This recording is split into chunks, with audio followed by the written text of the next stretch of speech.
But taking hold of the man, the text says, and I love details like this. I mean, you see the compassion of Jesus here. Jesus didn't have to touch him,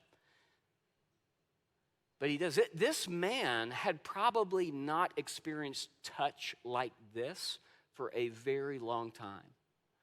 Jesus, taking hold of the man, he healed him, and he sent him on his way.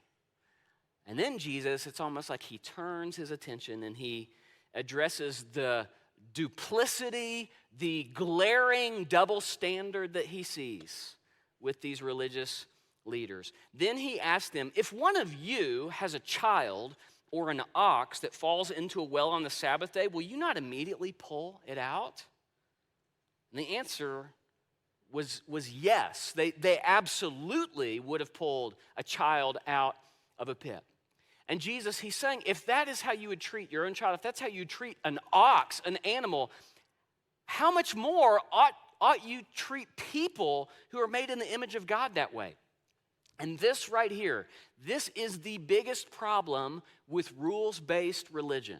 Understand, that is what the Pharisees ascribed to. Rules-based religion. The biggest problem with it is it imprisons your compassion for people, especially rule breakers.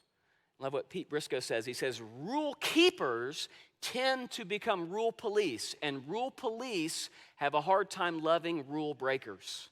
But you know what? We're all rule breakers, okay? And that's who Jesus came for, was for people who break the rules. Those are the kinds of people that Jesus loves. Now, this right here, this is not a new scenario. In fact, one chapter earlier in Luke, something very similar happened to this on the Sabbath.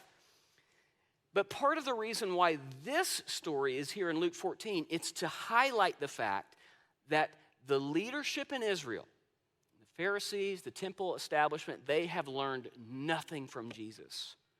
They've learned nothing to this point. There has been no change in them. The miracles, the teaching of Jesus, it has not produced any kind of change.